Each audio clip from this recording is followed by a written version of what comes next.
국민의힘의 최근 행태에 대해 한마디 하지 않을 수 없습니다. 진짜 계몽이 필요한 곳은 아직 정신 못 차리는 국민의힘입니다. 대통령 2명이 연속 당한 것도 모자라 내란의 진지가 됐던 국민의힘 아닙니까? 그런데 반성과 성찰은 찾아볼 수 없습니다. 친윤인 송원석 의원, 다른 친윤들 지지에 힘입어 원내대표로 선출되었습니다. 그나물의 그 밥이라는 비판이 일고 있습니다. 얼굴에 점 하나 찍는다고 다른 사람이 되는 건 드라마에서나 가능합니다. 첫 일성이 국회 법사위원장을 내놓으라는 것입니다. 제2당으로서 견제하기 위해 가져야 한답니다. 윤석열 정권 때는 법사위원장이 없어 견제하지 못했습니까? 미래만 보고 가야 된다라고 했는데 선후가 바뀌었습니다. 철저한 반성과 내란 잔당 정리, 쇄신책 마련이 먼저입니다. 아니면 친일파들이 해방 직후 과거는 묻지 말자고 떼쓰는 것과 다를 바 없습니다. 윤석열 호위 무사로 나섰던 나경원 의원 여전합니다. 탄핵 반대 당론 무효화 등 개혁안을 반대하고 있습니다. 그냥 이대로 가자는 것입니다. 김대식 의원, 김건희 씨를 한때는 국모였다고 말합니다. 민주공화국 대한민국의 국모라니 웬 망언입니까? 그러면 윤석열은 한때 국부입니까? 과거 대통령실이 국민의힘의 파견한 검사라 불리우는 주진우 의원, 김민석 총리 후보 검증이라며 특수부 검사 때 행태를 반복합니다. 능력 판별보다는 가족 뒷조사만 합니다. 뭐가 나올 때까지 뒤져 여론몰이를 합니다.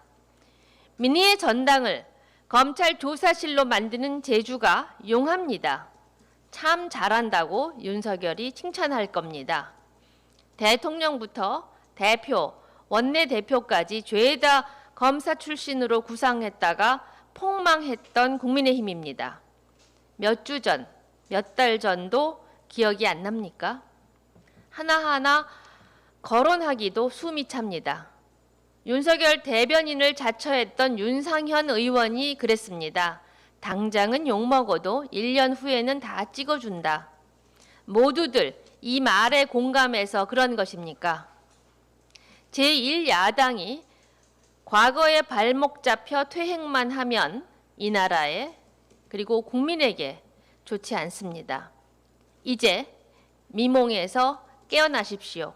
계엄과 내란에 대해 확실하고 분명하게 반성하고 내란 극복에 힘을 보태십시오.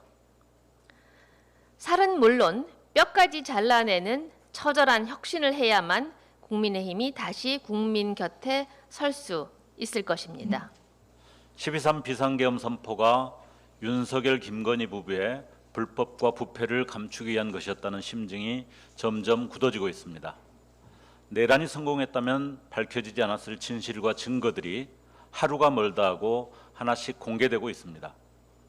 검찰은 최근 김건희 도이치모터스 주가 조작 사건 관련 육성 녹취 파일을 확보했다고 밝혔습니다. 그러나 해당 녹음 파일은 4년 전 압수수색된 미래에셋증권 서버에 이미 존재했던 것입니다. 검찰은 당시 수사팀이 김 여사가 HTS 홈 트레이딩 시스템으로 거래했다는 이유로 확보를 포기했다고 설명합니다. 검찰의 해명을 고지고대로 믿는 국민은 많지 않습니다. 다분히 고의적인 증거 회피이거나 증거 조작으로 의심됩니다. 주가 조작에 대한 핵심 물증을 제시하지 못함으로써 결국 김건희 씨는 출장 조사를 거쳐 불기소 처분되었습니다. 검찰의 의도와 정권의 입맛에 맞는 완벽한 결론이었습니다. 같은 서버, 같은 계좌, 같은 인물, 바뀐 건 오직 정권과 수사 의지뿐입니다. 김건희 특검이 시작되자 검찰이 분주해진 이유가 무엇입니까? 검찰 스스로 특검이 필요한 이유를 웅변하고 있습니다. 법원이 주가 조작에 동원됐다고 판단한 계좌에서 40% 수익을 약속했다는 김 씨의 육성이 나왔습니다. 명백히 범죄를 자인하는 발언입니다. 원칙대로 증거가 확보되고 상식적인 수사가 진행됐다면 김건희 씨는 이미 감옥에 있었어야 합니다. 윤석열 정권과 검찰 수사 총체적으로 다시 돌아봐야 합니다. 조국 혁신당이 어제 검찰 독재 정치보복 진상규명과 피해 회복을 위한 특별법 추진을 천명한 이유이기도 합니다. 정치적 수사와 기소로 증언과 증거를 조작하고 밝혀야 할 것은 덮고 없는 혐의는 만들어낸 검찰 수사, 그리고 그 결과에 대해 철저한 진상규명과 교정이 필요합니다. 김건희 주가 조작 사건에 대한 수사는 일례에 불과합니다. 디올백 불기소와 명태균 국정농단 수사에서 보여진 검찰의 김건희 덮어주기는 지극히 노골적이었습니다. 이에 반해 정적 죽이기 수사에서 보였던 검찰의 표적 수사는 폭력적이고 잔인했습니다. 정치인은 물론 정권의 비판적인 언론과 시민사회, 노동계 인사들을 수사할 때는 검찰은 사실상 결론을 정해놓고 집요하게 관철시켰습니다. 우리는 지난 정권 검찰의 모든 정치적 수사와 기소가 같은 방식으로 진행되었다고 볼 수밖에 없습니다. 권력이 은폐한 진실은 특검법으로 낱낱이 밝혀내되 부당한 정치 기소와 이에 따른 재판에 대해서는 피해자들의 명예와 권리를 되찾아 주어야 합니다. 무리한 요청이 아니며 무리한 일도 아닙니다. 그저 비정상을 정상으로 되돌리는 일입니다. 그 방법만이 윤석열 검찰 독재의 잔재를 제대로 청산하는 길이기도 합니다. 이상입니다. 대한민국은 소수 기득권을 위한 나라가 아닙니다. 우리의 역사에서 위기의 순간마다 이 땅을 지켜온 것은 민초들이었습니다. 이 나라의 주인은 일반 국민입니다. 그러나 오랜 세월 소수 특권층이 특혜를 누려왔던 것은 분명한 사실이고, 그렇기에 노무현 대통령께서 조선 왕조 600년이라는 명연설에서 이것을 바로잡자는 말씀을 하셨던 것입니다. 이제 부조리하고 불합리한 모든 일들, 검찰과 일부 판사들, 국민의힘이 망쳐놓은 이 나라를 바로잡을 때가 왔습니다. 검찰은 다소곳했습니다.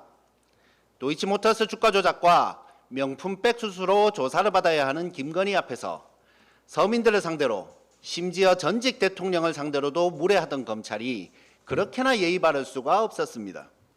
김건희를 직접 찾아뵙고 핸드폰도 얌전히 제출하고 차 한잔 마시고 그냥 나왔는지 어쨌는지 검찰 역사상 유례 없이 착하게 조사한 후 무혐의를 선언했습니다. 심지어 핵심 녹음 내용도 예의 바르게 빠뜨리셨네요. 검찰이 바보천치도 아니고 사전에 풀어줄 결심을 하지 않고서는 있을 수 없는 일입니다. 일부 판사들은 썩었습니다. 최성해가 국민의힘 의원들과 만나 상의한 것을 법정에서 인정했음에도 불구하고 판결문에 최성해는 의원들을 만난 적이 없다고 하면서 정경심 교수에게 징역 4년을 판결한 사법부는 문재인 대통령을 억지 기소한 검찰에 호응하여 울산지법에서 재판받는 것을 불허했습니다.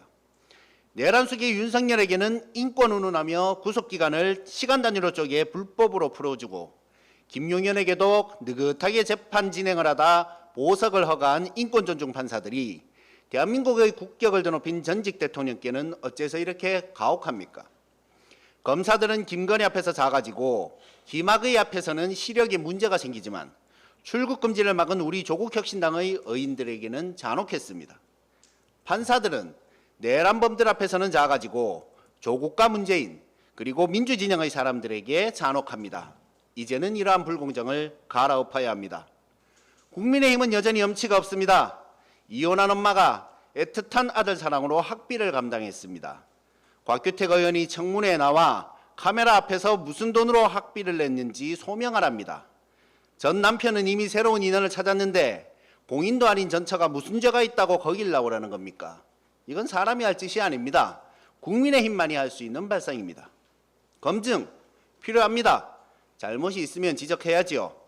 그래서 정말 아빠 찬스가 맞는지 직접 판단할 수 있도록 한동훈, 심우정, 이주호, 주진우의 자녀들과 김문석 후보자의 아들을 비교하기를 공개 제안합니다.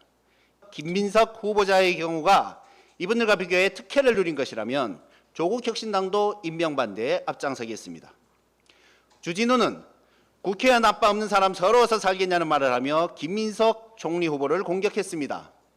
그런데 저라면 죽도록 공부해서 국제고와 코넬대를 가는 통장에 200만 원 있는 김민석 국회의원의 아들보다는 19세에 7억 6천만 원을 용돈처럼 증여받는 주진우 의원의 아들을 택할 것 같습니다.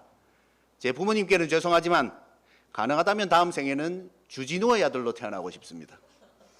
주진우 의원님, 제가 지금은 좀 이렇지만 어렸을 때는 예쁘장하고 말 잘 듣는 아들이었습니다. 잘할게요.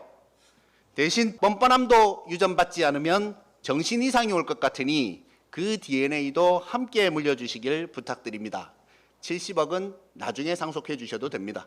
국민 여러분, SKT 해킹 사건으로부터 이제 마음이 좀 편해지셨을까요? 어제 SKT는 자사 해킹 사태를 악용한 피싱 시도 확산을 이용자에게 공식 경고했습니다.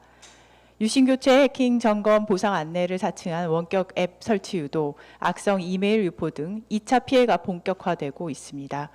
민관 합동조사단은 2차 조사 결과에서 악성 코드의 최초 설치 시점이 2022년 6월 15일이라고 발표했으나 추가 조사에서 그보다 이전의 해킹 공격 가능성도 점치고 있습니다. 한마디로 조사 결과는 들을 때마다 답답하고 고객 보상 방안은 시작조차 되지 않았으며 이 와중에 과기정통부는 SKT의 서비스 재개에 사실상 동의한 상태입니다. 이 시점에서 묻지 않을 수 없습니다.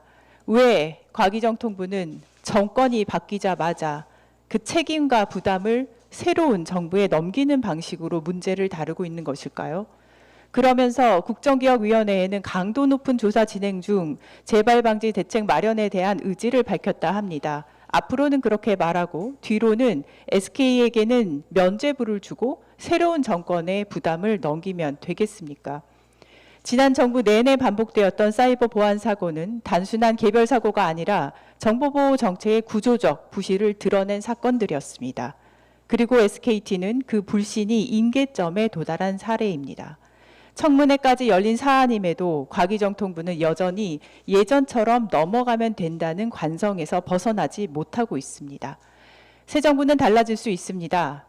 이재명 대통령은 사이버 보안을 포함한 10개 분야를 대통령 빅 프로젝트로 선정하며 직접 챙기겠다 약속한 바 있습니다. 그런데 지금 과기정통부의 태도는 이 철학을 초기에 훼손하고 부담을 떠넘기는 방식으로 작동하고 있습니다. SKT 외 통신 3사에 대한 동등한 보안 점검이 이루어졌는지 공개하지 않고 관련 기관인 키사는 윤석열 그림자인 전문성 없는 전 검찰 수사관이 원장으로 자리만 지키고 있고 피해 국민은 정보도 구제도 대책도 없이 피싱 범죄에 노출되고 있는 상황입니다. 얼마 전에는 네이버 스마트 스토어 판매자 73만 명의 정보가 다크웹에서 매물로 거래되고 있다는 보도가 나왔습니다. 대한민국 전체의 개인정보가 소위 말하는 불법 사이트에 다 드러난 게 아닌가 하는 두려움이 생기고도 남습니다. 이제는 당장의 사태 수습보다 중요한 것이 있습니다. 국민이 신뢰할 수 있는 구조로 전환하는 일입니다. 과기정통부는 이제 결단해야 합니다. 국민 불안감의 중심이 될 것인가, 새로운 정부와 함께 신뢰 회복의 출발점이 될 것인가. 정책은 사건 이후가 아니라 바로 지금 이 순간의 태도에서 평가받게 됩니다. 교육부는 그동안 묵혀왔던 한양대, 김영숙 교수 등에 대한 감사를 정권이 바뀌자마자 이제서야 시작한다 밝혔습니다. 과기정통부는 그런 태도라도 보여주기 바랍니다. 조국혁신당은 국민의 정보 주권과 기술 신뢰를 지키는 일을 지속적으로 살피겠습니다. 새 정부와 함께 보다 구조적이고 책임 있는 정보보호 체계를 입법으로 뒷받침하겠습니다. 이상입니다.